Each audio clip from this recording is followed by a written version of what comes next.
Bonjour Rudy. Hier, les urnes ont parlé et ont renouvelé son mandat au président Emmanuel Macron. Avec un score sans contestation possible, ce sont plus de 58% des Français qui l'ont choisi. Malgré une abstention forte de plus de 28%, le peuple de France a dit non à l'extrême droite, qui réalise cependant un score jamais atteint jusqu'à ce jour. Ces résultats devraient nous satisfaire, mais ils demandent des commentaires. Jamais la France n'a été aussi divisée et jamais le paysage politique français n'a été aussi transformé.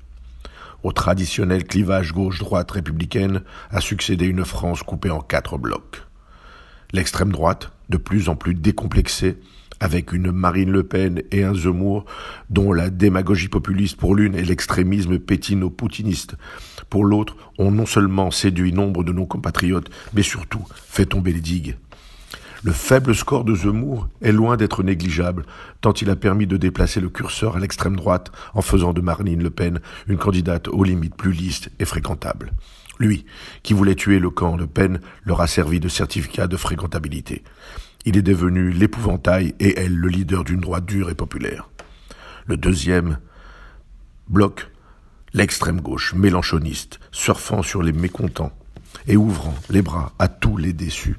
Il est devenu le fossoyeur de la gauche républicaine, n'hésitant pas à chasser dans les terres des islamistes en mobilisant tous ceux qui défilent, manifestent, refusent l'autorité républicaine et aspirent à transformer la France en une terre sans règles qui chasserait les nantis, assisterait tous les fragiles et lacérerait notre laïcité. Par sa campagne populiste, il est devenu le champion d'une France qui ne rêverait pas l'une avec l'autre, mais l'une contre l'autre.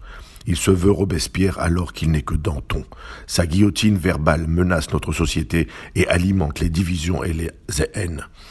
Son éloquence lui a permis d'endormir les masses et son appel lors du deuxième tour n'a été qu'un tour de passe-passe afin de préparer son troisième tour, voire un quatrième dans les rues de France.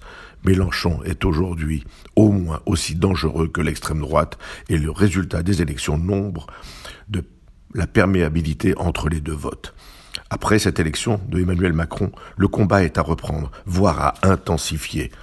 Le troisième bloc est celui des abstentionnistes, auxquels nombreux sont ceux qui cherchent des excuses et de bonnes raisons. Mais certes, il peut y avoir une déception, mais ce n'est pas en s'abstenant, et c'est plutôt grâce au bulletin de vote qu'aujourd'hui on peut le dire.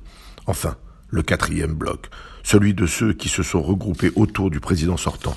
Ce bloc, composé de Français attachés aux valeurs essentielles de notre République. Ce bloc de ceux qui refusent les extrêmes et aspirent à une France forte, respectée, solidaire et fraternelle. Ce bloc dont le bulletin Emmanuel Macron est un appel au réveil et à la responsabilité.